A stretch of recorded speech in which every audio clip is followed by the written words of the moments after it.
Hello everyone. तो कैसे हैं आप लोग? उम्मीद है आप लोग बिल्कुल स्वस्थ होंगे और अच्छे से पढ़ रहे होंगे। हम लोग लास्ट क्लास में न्यूटन्स लॉ ऑफ मोशन का जो प्रॉब्लम्स था उसको बनाए थे और आपको बतलाए थे कि प्रॉब्लम जो है, जितना भी टाइप्स ऑफ प्रॉब्लम है, कोशिश किया गया है कि मैक्सिमम टाइप आपको सिखा दिया जाए। और होमवर्क भी जो आप पूछे थे क्वेश्चन वो सब डिस्कस किया गया था। न्यूटन्स लॉ ऑफ मोशन के बाद जो चैप्टर है वो है फ्रिक्शन। और ये जानेंगे कि फ्रिक्शन जो है ना, वो कोई न्यू चैप्टर नहीं है। समझ लीजिए आप न्यूटन्स लॉ ऑफ मोशन को ही पढ़ रहे हैं, बस उसमें एक एडिशनल फोर्स फ्रिक्शन का आ जाएगा। तो आइए हम लोग स्टार्ट करते हैं फ्रिक्शन।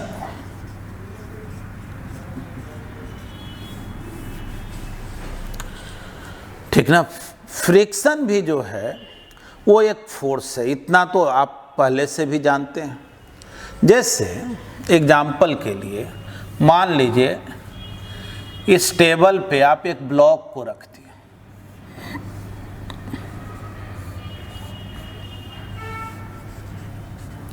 ठीक ना। टेबल पर आप ब्लॉक को रख दिए और आप इसको पुल कर रहे हैं।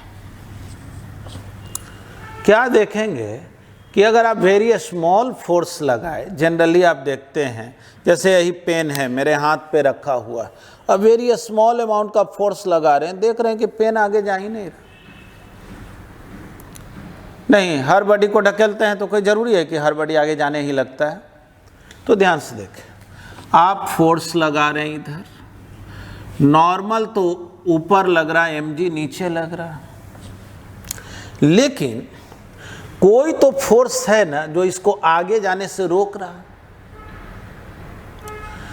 तो अगर आप इन दोनों का जो कॉमन कांटेक्ट है, ये वाला जो पोर्शन है, इसको माइक्रोस्कोप से देखें तो आपको जो है ना इसमें बहुत सा टॉप वैली दिखाई पड़ेगा। जैसे यही बोर्ड है ना, ये प्लेन दिख रहा है, लेकिन माइक्रोस्कोप से देखेंगे ना तो ऊबड़ खाबड़ नजर आएगा। वैसे ही ये जो टेबल है, इस टेबल के भी सरफेस को जब आप माइक्रोस्कोप से देखेंगे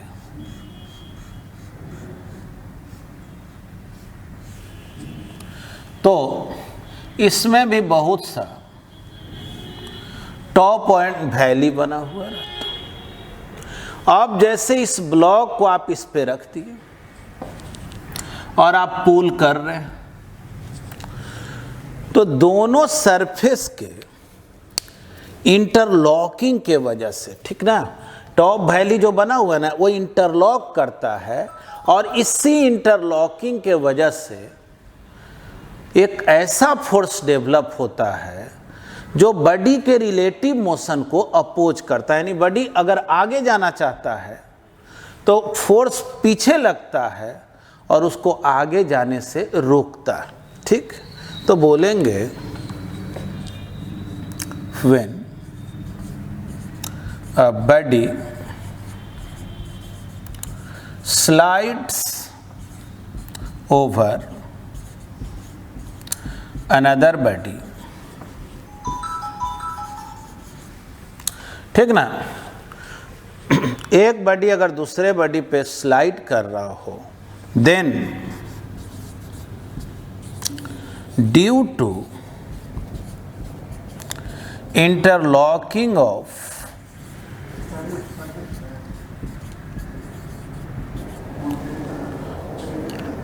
their surfaces,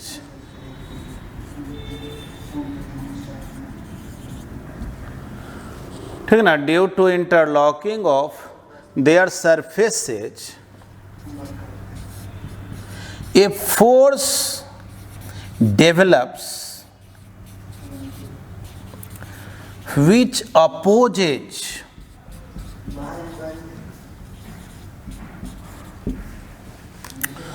opposes the relative motion of body। relative motion of body, this force is called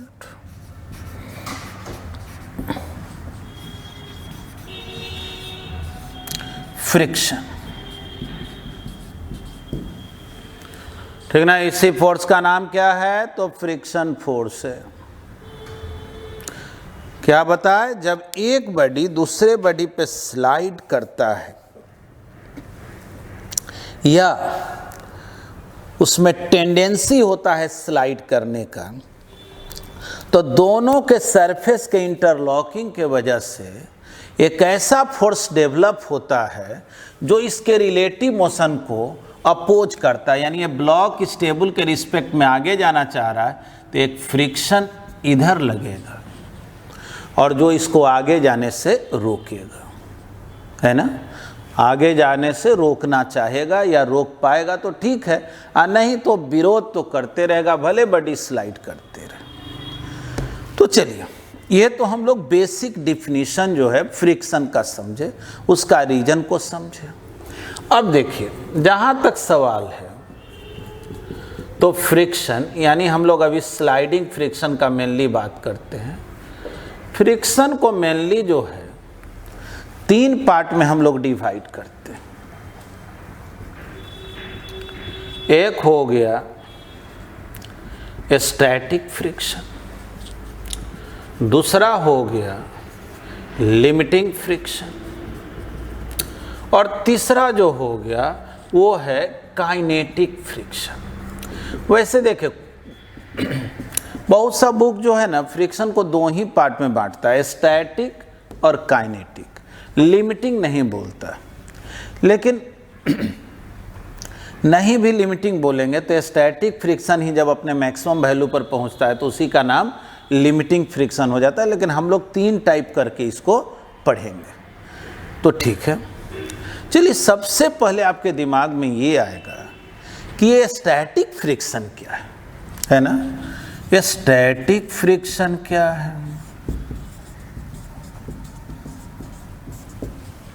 तो आइए समझिए इसको। मान लीजिए जमीन पर एक ब्लॉक रखा हुआ है ना, जमीन पर एक ब्लॉक रखा हुआ और उस ब्लॉक को आप ढकेल रहे हैं या खींच रहे हैं। मान लो इसको आप खींच रहे हैं, आप 2 न्यूटन के फोर्स लगाए और आप क्या देख रहे हैं कि तो आगे जा ही नहीं रहा, तो आप बोले जरूर पीछे कोई फोर्स लग रहा है और वो फोर्स फ्रिक्शन का है। आगे 2 न्यूटन लगा रहे हैं और आगे ही नहीं जा रहा, यानी फ्रिक्शन फोर्स कितने न्यूटन का? 2 न्यूटन का। तभी ना, अगर जितना ये फोर्स उतना ये फोर्स, तभी तो ये नहीं आगे जा रहा। अब चलो हम फोर्स को बढ़ा के 5 न्यूटन की, क्या देख रहे हैं? अभी भी आगे नहीं जा रहा। इसका मतलब ये जो फ्रिक्शन है ये 5 न्यूटन का हो गया।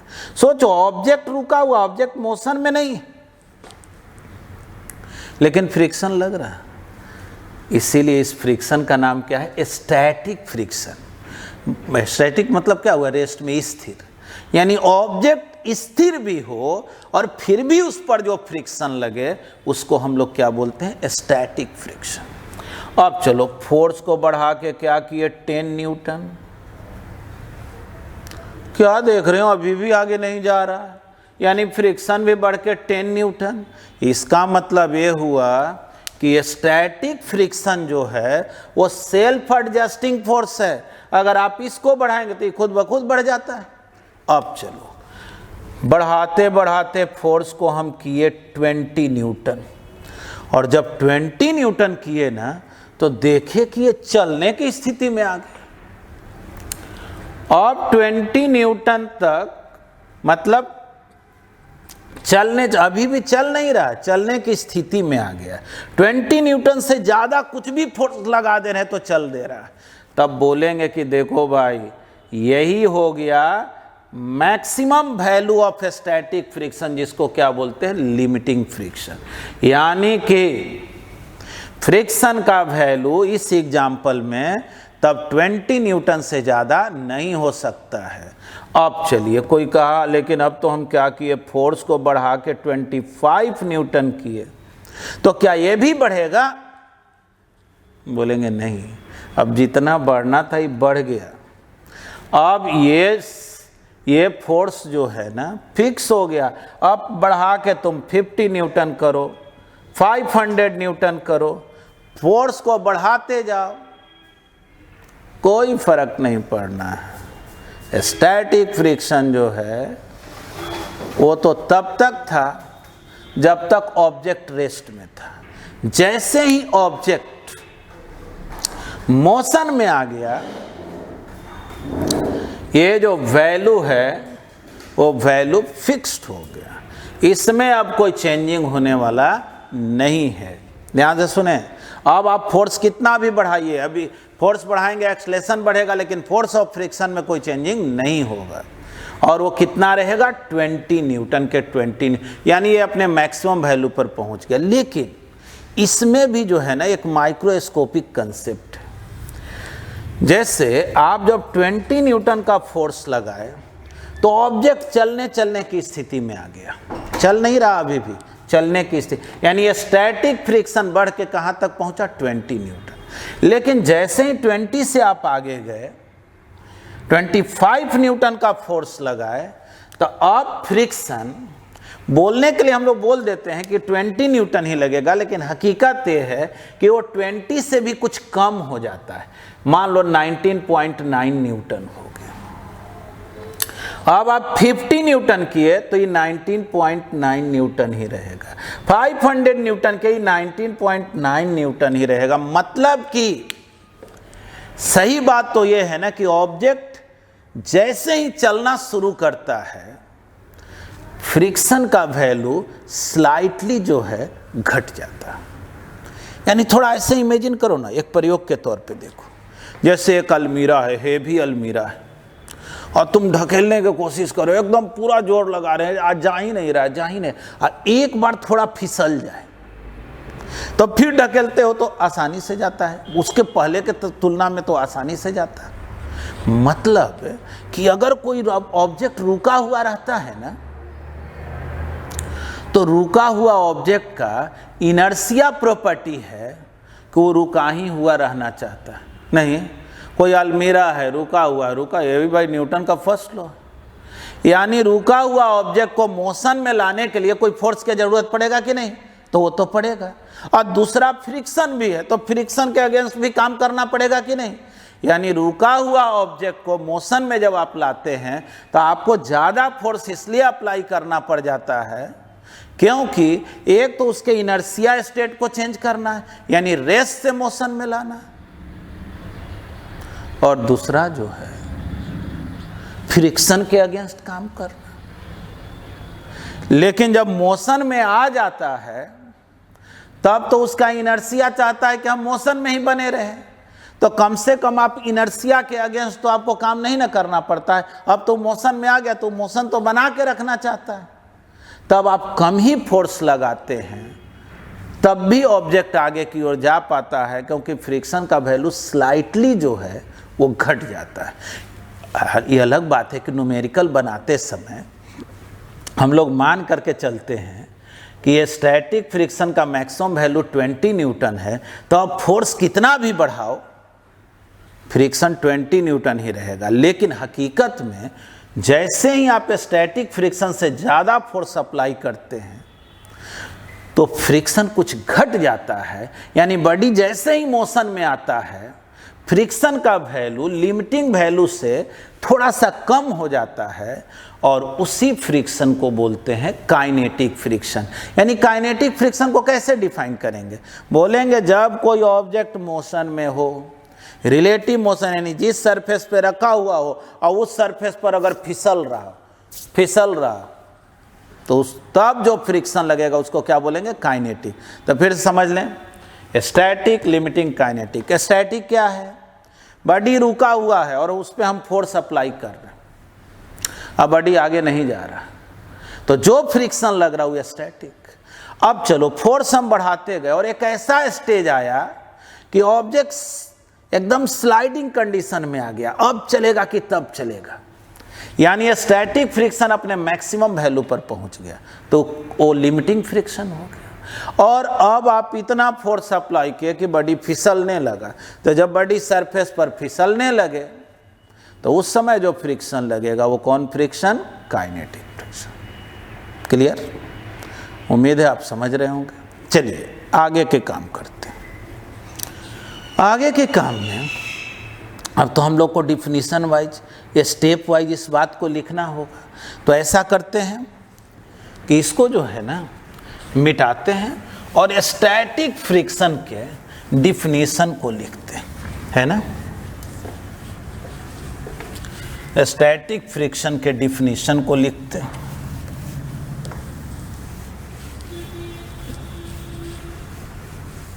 आइए, स्टैटिक फ्रिक्शन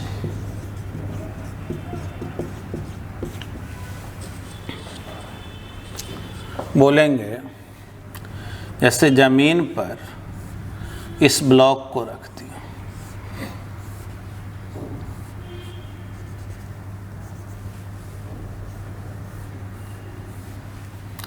ठीक ना, जमीन पर ब्लॉक को रख दिया और इस पर आप फोर्स अप्लाई कर रहे हैं और ब्लॉक आगे की ओर जा नहीं रहा, ब्लॉक रेस्ट में है।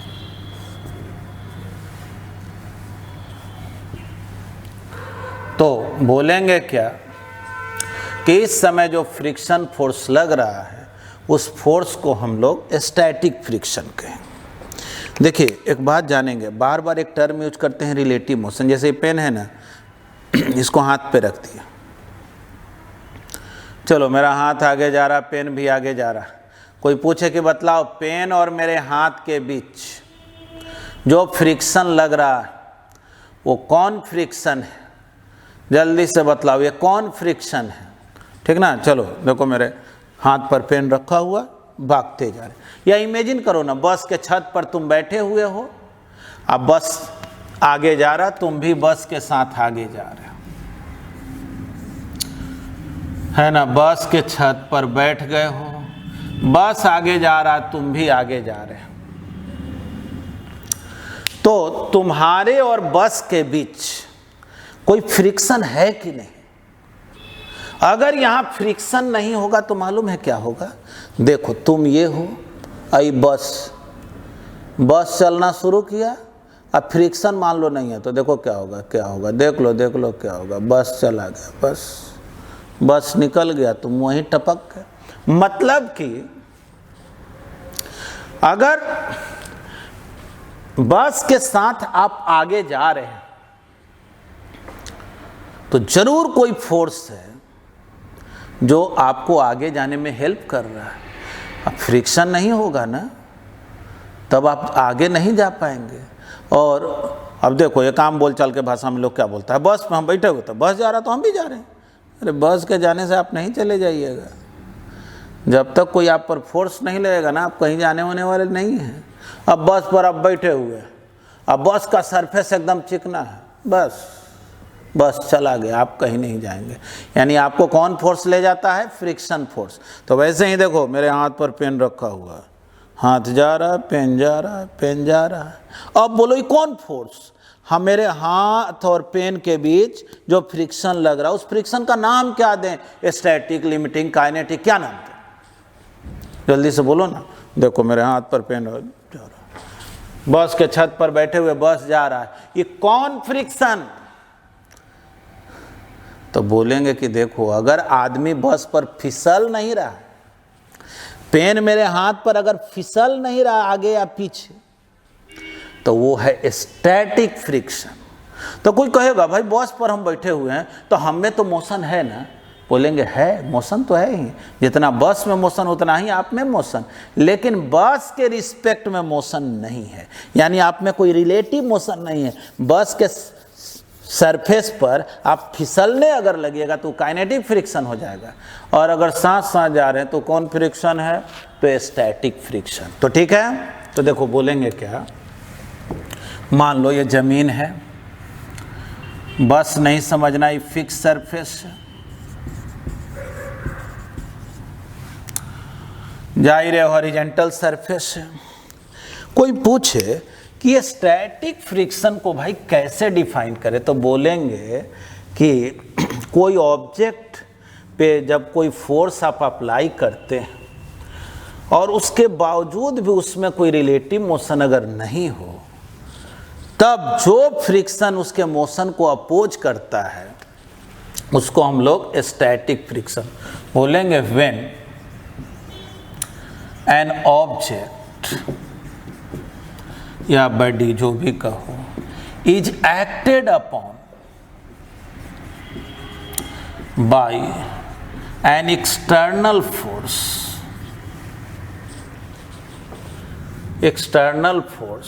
but body has no relative motion,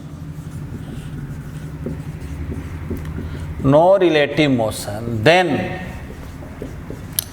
the force of friction which opposes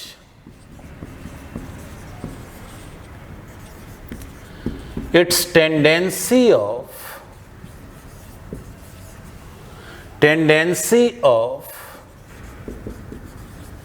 relative motion is called static friction। ठीक ना, इसको क्या बोलते हैं, स्टैटिक फ्रिक्शन बोलते हैं। अब देखें स्टैटिक फ्रिक्शन में अगर हम लोग कुछ पॉइंट लिखे तो क्या क्या लिखेंगे। सबसे पहले तो हम लोग ये लिखेंगे कि जितना अप्लाइड फोर्स उतना ही स्टैटिक फ्रिक्शन है ना। Static friction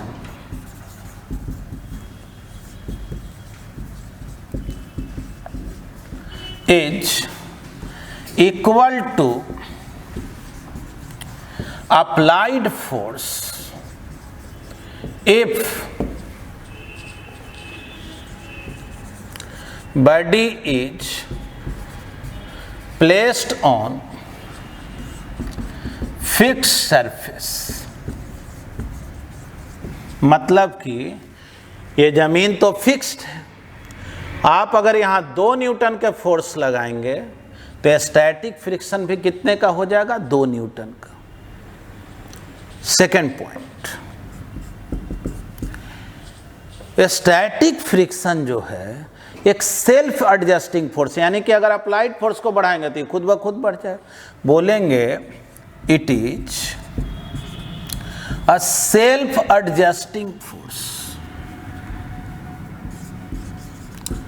self adjusting force अपने आप को ना ये एडजस्ट कर लेता है। चलिए थर्ड पॉइंट में ये जानेंगे, अगर मान लो 1 मिनट के लिए कोई फोर्स नहीं लगा है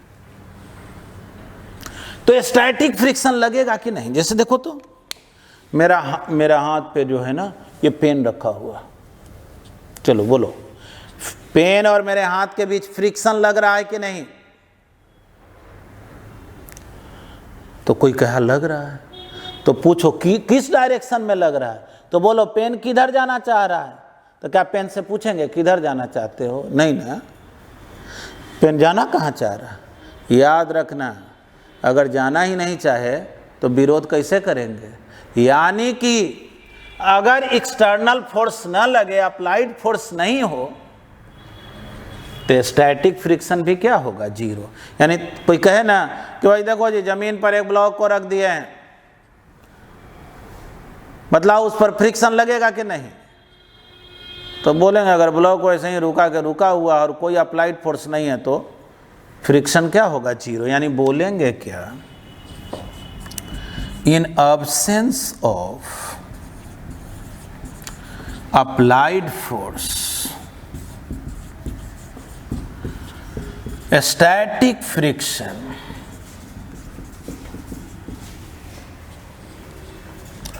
इज 0। ठीक ना, यानी बॉडी में जब रिलेटिव मोशन का कोई टेंडेंसी ही ना हो, जाना ही नहीं चाहे,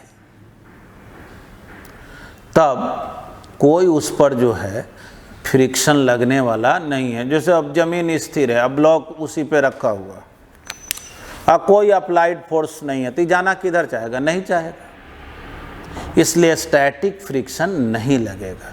अब चलो थोड़ा बस वाला एग्जांपल, जैसे बस के छत पे बैठ गए, अब बस जब चलता है तो कहेगा वहाँ भी कहाँ अप्लाइड फोर्स है, तो देखो कैसे, बस के छत पे तुम बैठ गए, अगर फ्रिक्शन नहीं होता तो क्या होता? बस आगे चला जाता। यानी कि एक तरह से कहो कि तुम बस के रिस्पेक्ट में किधर जाना चाहते हो? पीछे। समझना, मान लो कोई फ्रिक्शन नहीं है, ऐसे समझो कोई फ्रिक्शन नहीं है, बस के छत पे बैठे हुए, अब बस देखो ऐसे भाग रहा है, यानी एक तरह से तुम किधर भाग रहे हो? पीछे। तुम भाग तो नहीं रहे हो, लेकिन बस के रिस्पेक्ट में सोचो तो किधर भाग रहे हो? पीछे। यानी अगर बस में कोई बैठा हुआ और तुमको देखे, मतलब तुम ये समझो ये फिंगर तुम हो, है ना, बस भाग रहा, तो कहेगा देखो ना ये तो आदमी पीछे भाग रहा है, यानी बस के रिस्पेक्ट में तुम किधर भाग रहे हो? पीछे। या किधर भागना चाहते हो? पीछे। तो फ्रिक्शन किधर लगता है? आगे। यानी कि कोई भी ऑब्जेक्ट में जब तक रिलेटिव मोशन का टेंडेंसी ना हो, एक दूसरे के रिस्पेक्ट में मूव करे या मूव करना चाहे, अगर ऐसा प्रवृत्ति ना हो, तब फ्रिक्शन लगने वाला नहीं है। जैसे हम जमीन पर खड़ा हो गए, कोई कहेगा बोलो जी पैर और जमीन के बीच फ्रिक्शन लग रहा है कि नहीं? तो कोई कहा लग रहा है, तो किधर लग रहा है? तो बोलेंगे ना कि पहले ये पता करो जमीन जाना किधर चाह रहा है, मेरा पैर जाना किधर चाह रहा है। तो अगर मेरा मान लो कि मेरे ऊपर कोई इधर खींच रहा हमको, तो हम अगर इधर जाना चाहते हैं तो फ्रिक्शन इधर, इधर कोई खींच रहा है इधर जाना चाहते हैं तो फ्रिक्शन इधर, लेकिन जाना ही नहीं चाहते हैं तो। ठीक ना? तो देखो जी, एक बात तो ये समझ गया, applied force, static friction is 0। चलो एक बात और तुम लोगों से चर्चा कर ही लेते हैं। जब थोड़ा सोचो तो, हम इस जमीन पे चल रहे हैं, जमीन पे चल रहे हैं, चलो पैदल चल रहे हैं, समझ ही रहे हो। एक बात बतलाओ, मेरे पैर और जमीन के बीच फ्रिक्शन लग रहा है कि नहीं? तो फ्रिक्शन तो भाई लग रहा है। देखो अगर फ्रिक्शन नहीं होता ना तो हम लोग ज़मीन पे चल नहीं पाते। क्या होता? पैर वहीं आगे पीछे होता, बस हम लोग कहीं जाने वाले नहीं थे, बस ऐसे ऐसे करते रहते। तो हम लोग क्या करते हैं कि जब चलते हैं, जानते हो तो सब चलना जानते हो, चलो चल रहे हैं, थोड़ा हमको केवल ये बताओ ना, मेरे जूता, मेरे शूज और ज़मीन के बीच कौन फ्रिक्शन लग रहा है? हम पैदल चल रहे हैं, कौन फ्रिक्शन लग रहा है? स्टैटिक, लिमिटिंग, काइनेटिक, कौन लग रहा है? तो कुछ लोग कहेगा कि इसमें क्या कोई दिमाग लगाना, भाई आप चल रहे हैं, जब मोशन है तो फ्रिक्शन लगता है, उसको काइनेटिक बोलते हैं। जब भी मोशन हो और जो फ्रिक्शन लगे उसको काइनेटिक बोलेंगे। बोलेंगे कि नहीं, इतना आसानी से नहीं बोलेंगे कुछ भी। देखो अब चल रहे हैं, जूता से पहन के जूता चल रहे हैं, अब मेरा पैर किधर, देखो ना थोड़ा बढ़िया से। चलो तुम लोगों को तो पैर मेरा दिख नहीं रहा, तो कहोगे कि पैर दिख नहीं रहा, देखो अब समझो, चलो चल रहे हैं, चल रहे हैं, चल रहे हैं, चल रहे हैं, ठीक। कोई कहेगा कौन फ्रिक्शन? आपके पैर और सरफेस के बीच कौन फ्रिक्शन? Static, limiting, kinetic? तो लगता है भाई मोशन में है, मोशन में है, मोशन में है, तो काइनेटिक? बिल्कुल नहीं, मोशन में है। देखो पैर यहाँ रखे, अब ऐसे जाना, ऐसे रखे इधर जाना, ऐसे रखे इधर, मतलब मेरा पैर किधर जाना चाह रहा? पीछे। देखो ऐसे ना करते हैं, जमीन पर कैसे चलते हो, यही ना मेथड है, ऐसे ढकेलते हैं हम लोग, यानी पैर को हम लोग पीछे ढकेलते हैं, ठीक है, पैर को पीछे ढकेलते हैं। तो पैर मेरा पीछे फिसलना चाहता है, तो फ्रिक्शन किधर लगता है? आगे, ठीक ना? तो देखो तो हम लोग जो ज़मीन पे चलते हैं तो ऐसे, देखो पैर यहाँ रखे, इसको इधर ढकेलना चाहते हैं, इसको उठाए यहाँ रखे, फिर इसको ऐसे ढकेलते हैं, फिर यहाँ रखे, या मकड़ी ही दीवार पर कैसे चलते हो, ऐसे ऐसे ऐसे। तो तुम ध्यान से देखो, वो अपने जो भी उसके फिंगर कहो या पैर कहो, मकड़ी ऐसे खींच के करता है, फिर अगला बढ़ाता है, फिर अगला। कोई पूछे कि शूज और जमीन के बीच कौन फ्रिक्शन? तो बोलेंगे स्टैटिक फ्रिक्शन। कोई कहेगा स्टैटिक कैसे, आप मोशन में और स्टैटिक? बोलेंगे कि देखो मेरा सिर का मोशन मत देखो, मेरे बॉडी का मोशन मत देखो, मेरे जूता और जमीन के रिलेटिव मोशन को देखो। मैं अपने जूता को यहाँ लाया, रख दिया, अब तो ये रुक गया, मेरा ये पैर तो रुक गया, और अब हम दूसरा पैर को उठा लिए हवा में। तो सोचो तो जो पैर मेरा हवा में है उस पर तो कोई फ्रिक्शन लग ही नहीं रहा, क्योंकि जमीन के रिस्पेक्ट में थोड़े ना चल रहा है, जमीन के संपर्क में तो है ही नहीं, तो वो तो हवा में चला गया। अब चलो ये रुक गया, अब ये पैर उठा, हवा में चला गया, मतलब कि फ्रिक्शन किस पैर पे लग रहा है? जो पैर रुका हुआ, और रुका हुआ पैर पर फ्रिक्शन लग रहा, तो कौन फ्रिक्शन हो गया? Static friction. यानी याद रखना, तुम पैदल चलते हो या दौड़ते भी हो, जब तक पैर फिसले नहीं जमीन पर तब तक वो फ्रिक्शन कौन? स्टैटिक फ्रिक्शन, है ना।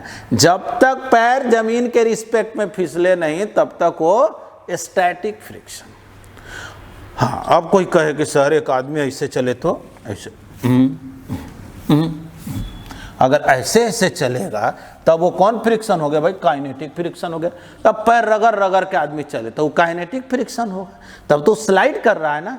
लेकिन जब तुम टहल रहे हो, तो वॉक कर रहे हो या रन कर रहे हो, तो तुम्हारा पैर जमीन के रिस्पेक्ट में कांटेक्ट में आता है, लेकिन इसके रिस्पेक्ट में फिसलता नहीं, बस तुम स्लाइड उसको इधर कराना चाहते हो और वही फ्रिक्शन लग जाता है आगे की, है ना।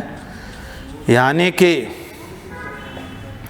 मेरे हाथ पर पेन, हाथ जा रहा आगे, पेन भी आगे जा रहा, लेकिन पेन में कोई रिलेटिव मोशन नहीं है, इसलिए कौन फ्रिक्शन? स्टैटिक। हम दौड़ रहे हैं, मेरे पैर और जमीन के बीच फ्रिक्शन कौन? स्टैटिक। लेकिन दौड़ते दौड़ते फिसल गए तो कौन? काइनेटिक। तो चलो थोड़ा बहुत ही स्टैटिक के बारे में बतलाए हैं, बात तो समझ ही गया होगा। तो मेन बात ये सीखना है कि जब ऑब्जेक्ट के पास सरफेस के रिस्पेक्ट में कोई रिलेटिव मोशन ना हो, तो ऑब्जेक्ट और सरफेस के बीच जो फ्रिक्शन फोर्स लगता है उसी फ्रिक्शन को बोलते हैं स्टैटिक फ्रिक्शन, ठीक ना। और जाहिर है फ्रिक्शन का डायरेक्शन किधर होगा? तो बोलेंगे कि ऑब्जेक्ट जिधर स्लाइड करना चाहेगा उसके अपोजिट में। कोई कहे कि भाई चलो तो आदमी दौड़ रहा है, चलो जी एक आदमी को दौड़ा ही देते हैं, है ना। आदमी दौड़ रहा है, चलो दौड़ रहा है आदमी, फ्रिक्शन का डायरेक्शन किधर? तो बोलेंगे ये पैर तो हवा में है, इस पर तो कोई फ्रिक्शन लग नहीं रहा, इस पैर से वो जमीन को पीछे ढकेलता है, फ्रिक्शन आगे लगता है। तुम्हारा पैर किधर फिसलना चाहता है? पीछे फिसलना चाहता है, इसलिए फ्रिक्शन आगे लग रहा है, ठीक है। तो चलो ये हम लोग क्या सीखे? Static friction. अब आ जाओ बात करते हैं लिमिटिंग फ्रिक्शन का। एग्जाम्पल तो पहले भी दे चुके हैं। लिमिटिंग फ्रिक्शन किसको बोलते हैं? तो बोलते हैं ना जब स्टैटिक फ्रिक्शन अपने मैक्सिमम वैल्यू पर पहुंच जाए। तो अगर हम लोग लिमिटिंग फ्रिक्शन को, ठीक ना, इसको स्क्रीनशॉट ले लेना या लिख लेना। आप जो है यहाँ लिख दे रहे हैं लिमिटिंग फ्रिक्शन। बोलेंगे कि जब कोई ऑब्जेक्ट रिलेटिव मोशन को गेन करने के कंडीशन में आ जाए, ठीक ना, मतलब अब स्लाइड किया कि तब स्लाइड किया, इस कंडीशन में आ जाए, तब उस पर जो फ्रिक्शन लगता है उसको हम लोग बोलते हैं limiting friction.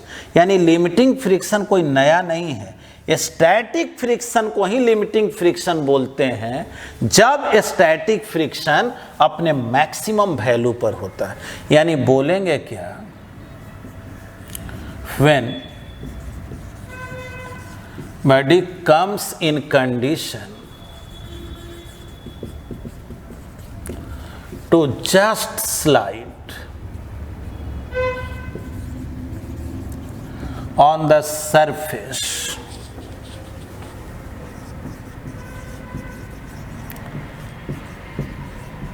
then the force of friction which opposes its tendency of relative motion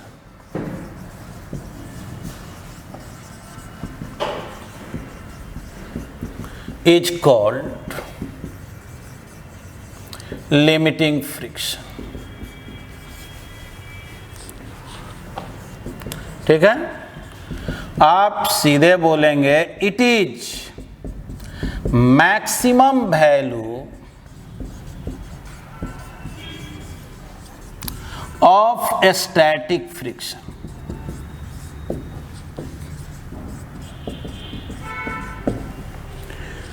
maximum value of static friction. अब चलिए नेक्स्ट पॉइंट, बोलेंगे कि जो लिमिटिंग फ्रिक्शन है, जब स्टैटिक फ्रिक्शन है तो जाहिर है भी अप्लाइड फोर्स के इक्वल होगा। बोलेंगे it is equal to applied force if object is placed on fixed surface। यानी जिस सरफेस पे रखा गया वो सरफेस अगर फ्री टू मूव ना हो, जैसे बस जैसा ना हो, तो जो अप्लाइड फोर्स वही फ्रिक्शन का वैल्यू। इसके अलावे आप समझे कि लिमिटिंग फ्रिक्शन का जो वैल्यू है, अभी एग्जाम्पल में सिखाए थे, वो सबसे ज़्यादा होता है, वो काइनेटिक से भी ज़्यादा। यानी बोलेंगे क्या, it is greater than any type of friction. यानी देखो एक लाइन में समझो ना, तो नया बात कुछ नहीं है। Maximum value of static friction is called limiting friction. बस एक लाइन, यही काफी। अब जो है हम लोगों को थर्ड पार्ट को इसका समझना है, ठीक है। तब इसका स्क्रीनशॉट ले लेना। अब जो है हम लोग बात करते हैं किसका, तो काइनेटिक फ्रिक्शन। चलो भाई, kinetic friction, kinetic friction, kinetic friction. Kinetic friction क्या, बोलेंगे कि इतना फोर्स लगाओ कि बॉडी स्लाइड करने लगे। जब कोई बॉडी सरफेस पर स्लाइड करने लगे, तब जो फोर्स ऑफ फ्रिक्शन लगता है उसका नाम क्या होता है, काइनेटिक फ्रिक्शन। ठीक ना। When body slides on the surface, यानी बॉडी के पास जब रिलेटिव मोशन हो, ठीक ना, when body slides on the surface, then the force of friction,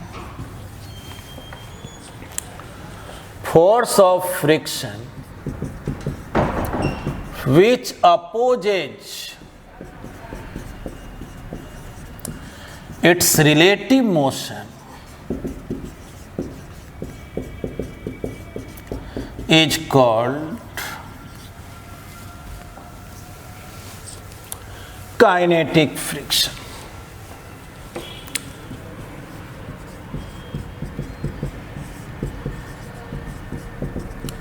ठीक है। देखो, काइनेटिक फ्रिक्शन का जो वैल्यू होता है वो लिमिटिंग से स्लाइटली स्मॉलर होता है। ये अलग बात है कि न्यूमेरिकल बनाते समय काइनेटिक का लिमिटिंग एक ही मान के चलते हैं, लेकिन ये जानेंगे it is slightly smaller than limiting friction.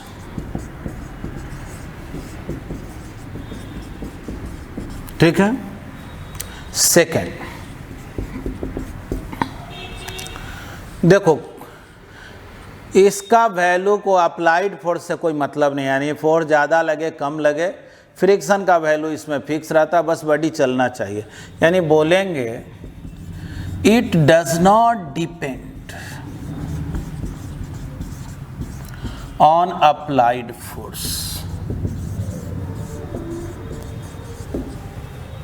Third,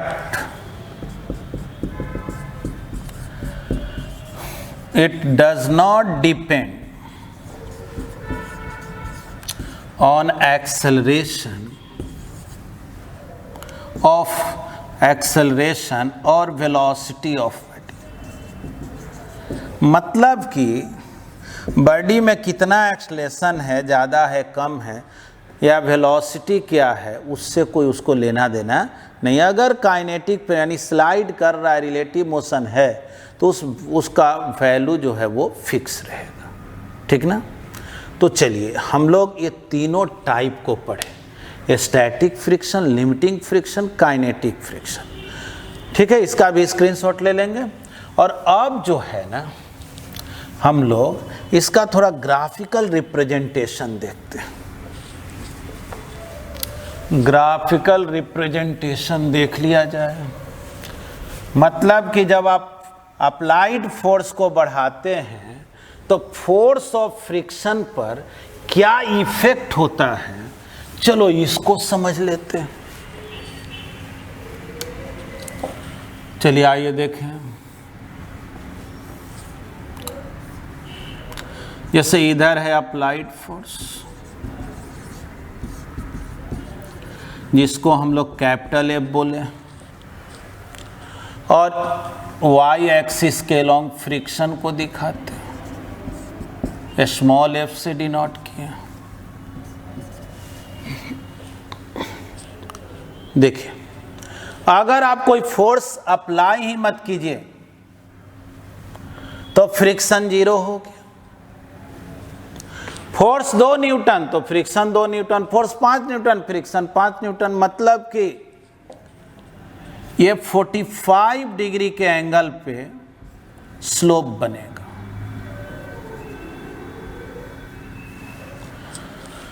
जितना अप्लाइड फोर्स उतना फ्रिक्शन फोर्स।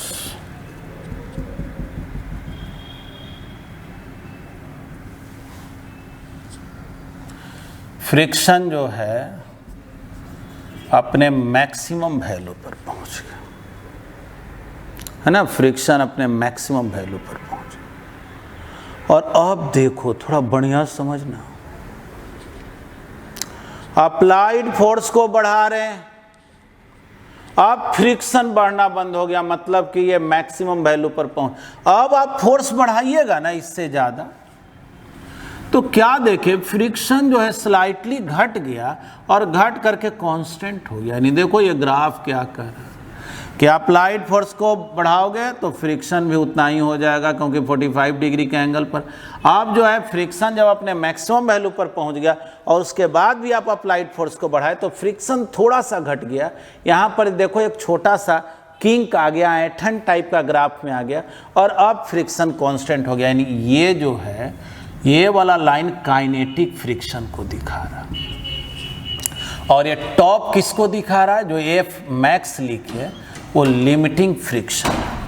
और यहाँ से यहाँ तक का जो ग्राफ है वो स्टैटिक फ्रिक्शन को रिप्रेजेंट कर रहा है। तो चलिए ग्राफिकल रिप्रेजेंटेशन भी हम लोग समझ गए कि कोई भी फिक्स हॉरिजॉन्टल सरफेस पे ब्लॉक को रखे और अप्लाइड फोर्स को बढ़ाते जाएं तो फ्रिक्शन पर क्या इफेक्ट होगा, नहीं। तो चलो यहाँ तक तो हम लोग समझ गए। तो इसको पहले आप लोग लिख लें। अब इसी में हम लोग आगे लॉज ऑफ फ्रिक्शन को देखते हैं। फ्रिक्शन का लॉ क्या है, देखो एक तो सबसे पहले जान लो, ऑब्जेक्ट का जिधर जाने का टेंडेंसी होगा फ्रिक्शन उसके अपोजिट में लगेगा। यानी कि it always opposes the tendency of relative motion.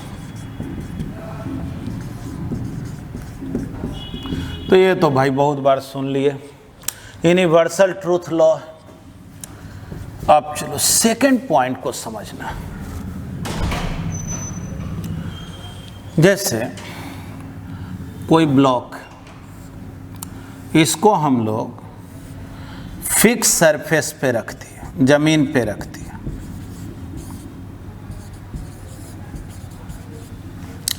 और इसको हम खींचना चाह रहे हैं।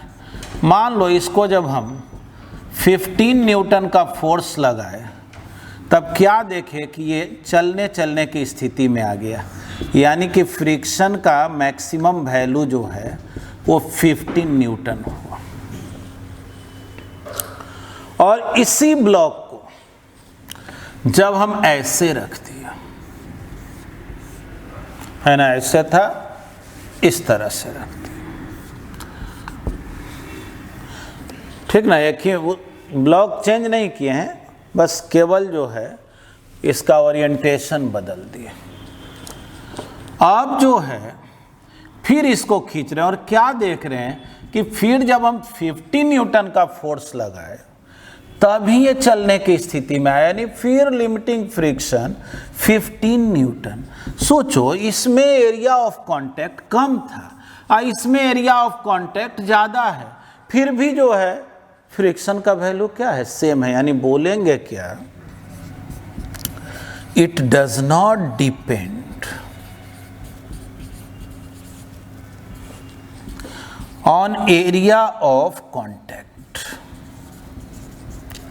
देखो, इसमें कुछ और माइक्रोस्कोपिक बात भी होता है कि एरिया ऑफ कांटेक्ट बहुत तरीके, एक तो हुआ कि ओवरऑल एरिया देख लिया, और एक हुआ ना कि जैसे टॉप वैल्यू होता है उसके अकॉर्डिंग जो है माइक्रोस्कोपिक वैल्यू देखेंगे तो इसका इंटरनल मैकेनिज्म थोड़ा डिफरेंट है। लेकिन अगर हम लोग मैक्रोस्कोपिक देखें तो ओवरऑल स्टडी करके देखें तो बोलेंगे क्या कि फोर्स ऑफ फ्रिक्शन को एरिया ऑफ कांटेक्ट से ज़्यादा लेना देना, मतलब कोई लेना देना नहीं है। यानी ऐसे रखो चाहे ऐसे रखो, भाई खींचोगे फोर्स ऑफ फ्रिक्शन उतना ही लगेगा। तीसरा, अब थोड़ा थर्ड पॉइंट भी समझो। जैसे पेन जो है ना प्लास्टिक का बना हुआ, हम हाथ पे स्लाइड करा रहे हैं। चलो ये पेन अगर स्टील के बना होता हाथ पे स्लाइड कराते, या इसी पेन को हम ज़मीन पे स्लाइड कराएं, इसी पेन को हम बोर्ड पे स्लाइड कराएं, तो फ्रिक्शन अलग अलग होगा। नहीं, सोचो, पेन को हाथ पे स्लाइड कराएं और टाइल्स लगा हुआ ज़मीन पे स्लाइड कराएं तो उस पर कम फ्रिक्शन लगेगा, इस पर ज़्यादा फ्रिक्शन लग जाए। यानी कि फोर्स ऑफ फ्रिक्शन जो है ना, बॉडी कैसा है उसके नेचर पे, सरफेस कैसा है उसके नेचर पे डिपेंड। यानी बोलेंगे it depends on the nature of body and surface. या कोई भी दो बॉडी एक दूसरे के रिस्पेक्ट में मोशन में, तो एक दूसरे के रिस्पेक्ट में मोशन में है तो नेचर ऑफ बॉडीज बोल सकते हैं। दोनों का नेचर किस टाइप का है उस पर, यानी बॉडी अगर चेंज कर दें तो उस केस में फोर्स ऑफ फ्रिक्शन चेंज कर जाएगा, मटेरियल बदल दें तो फोर्स ऑफ फ्रिक्शन चेंज कर जाएगा। तो ये तो हम लोग 3 पॉइंट लिखे। एक और पॉइंट है और वही सबसे ज़्यादा इम्पॉर्टेंट पॉइंट है, ठीक ना, तो उसको लिखते हैं इसका, तब तक आप स्क्रीनशॉट ले लें। अब आइए हम लोग 4th पॉइंट को समझते हैं। जैसे जमीन पर एक ब्लॉक को रख दिया और इस पर हम फोर्स अप्लाई कर रहे हैं, ठीक ना। जमीन पे ब्लॉक को रख दिए, फोर्स अप्लाई कर रहे हैं, ठीक है। तो इस पर कौन कौन फोर्स लग रहा है, ऊपर नॉर्मल, नीचे mg और इधर लग रहा फ्रिक्शन। मान लो 1 मिनट के लिए जब 20 न्यूटन के फोर्स लगाए तब ये ब्लॉक फिसला। अब आगे आप क्या किए, इसी ब्लॉक पर एक और ब्लॉक को रख दिए,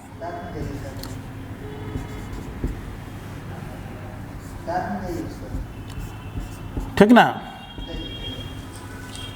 इसी ब्लॉक के ऊपर एक और ब्लॉक को रख दिए। थोड़ा सोचो ना, जैसे चेयर है और तुम चेयर को खींच रहे हो, कोई चेयर पे बैठ गया और अब उसको खींच रहे हो,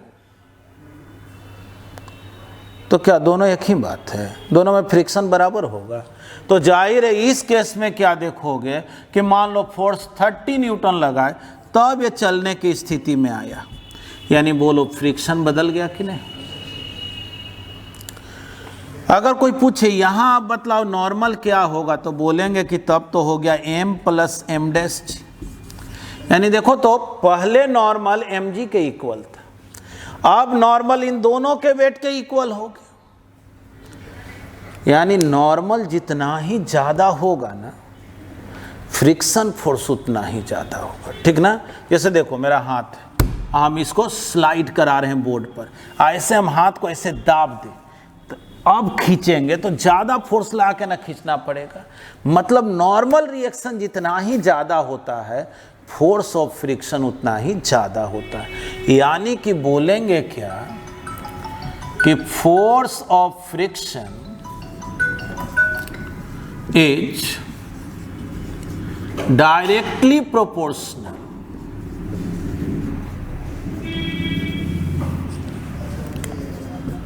to the normal reaction। Force of friction जो है नॉर्मल रिएक्शन के डायरेक्टली प्रोपोर्शनल होता है। यानी friction is directly proportional to n। और इस प्रोपोर्शनलिटी साइन को हटा करके एक कांस्टेंट देते हैं जिसको म्यू बोलते हैं। Mu is a constant which is called, इसका स्पेशल नाम है coefficient of friction, which is called coefficient of friction. और एक बात जाना, फ्रिक्शन भी एक फोर्स है, नॉर्मल भी फोर्स है।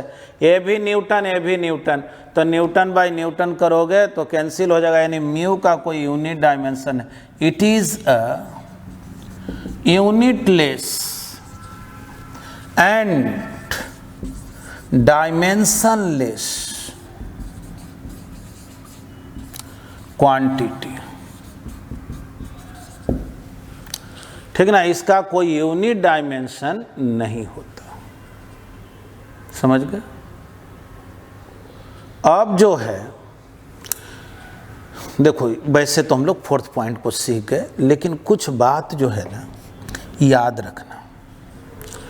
वैसे तो ज़्यादातर क्वेश्चन में जैसे ही बोल देता है कोफिशिएंट ऑफ फ्रिक्शन म्यू है, तो समझ लो कि अगर बॉडी को स्लाइड कराना है तो कम से कम कितना फोर्स चाहिए, तो म्यू इंटू एन। या काइनेटिक फ्रिक्शन कितना होगा, म्यू इंटू एन। लेकिन कोई कोई केसेज में लिमिटिंग फ्रिक्शन को अलग काउंट किया जाता है और काइनेटिक को अलग। तो उस केस में जैसे लिमिटिंग फ्रिक्शन यानी मैक्सिमम फ्रिक्शन, तो वहाँ लिखा रहता म्यू एस इंटू एन। अब म्यू एस बोला जाता है कोफिशिएंट ऑफ स्टैटिक फ्रिक्शन। यानी अगर किसी क्वेश्चन में कोफिशिएंट ऑफ स्टैटिक फ्रिक्शन दिया रहे तो समझ लेना कि लिमिटिंग का वैल्यू निकालने के लिए दे रहा है, यानी फ्रिक्शन का ये मैक्सिमम वैल्यू हुआ। और अगर काइनेटिक फ्रिक्शन का बात करें तो म्यू के इंटू एन, म्यू के हो गया कोफिशिएंट ऑफ काइनेटिक फ्रिक्शन। लेकिन अगर मान लो क्वेश्चन में ऐसा ना कहे coefficient of static friction, coefficient of kinetic, केवल बोल दे coefficient of friction, static kinetic ना बोले, तब हम लोग बोलते हैं कि म्यू एस यानी कि लिमिटिंग फ्रिक्शन और काइनेटिक फ्रिक्शन में कोई अंतर नहीं है, दोनों सेम है। यानी दोनों वैल्यू सेम लेंगे। कब? जब क्वेश्चन में सीधे कहे ना कोफिशिएंट ऑफ फ्रिक्शन इतना है, तो समझ लेना लिमिटिंग का वैल्यू चाहे काइनेटिक का वैल्यू सेम। कोई कहेगा तो स्टैटिक का वैल्यू, बोलेंगे देखो स्टैटिक का वैल्यू भाई तो वो तो डिपेंड करता है उस पर अप्लाइड फोर्स क्या लग रहा है। अगर कोई फोर्स लगेगा नहीं तो स्टैटिक फ्रिक्शन तो जीरो। यानी स्टैटिक फ्रिक्शन को निकालने का कोई मेथड नहीं हो तो अप्लाइड फोर्स के हेल्प से निकाला। लेकिन लिमिटिंग को निकालना हो, काइनेटिक को निकालना हो तो mu into N formula use करते हैं। और कुछ स्पेशल केसेज में जैसे 100 न्यूमेरिकल बनाओगे तो कोई एक न्यूमेरिकल में शायद मिल जाए कि स्टैटिक फ्रिक्शन का कोफिशिएंट अलग दे दे और काइनेटिक का अलग दे दे। यानी वो बताना चाह रहा कि लिमिटिंग अलग लेना है और काइनेटिक अलग लेना है।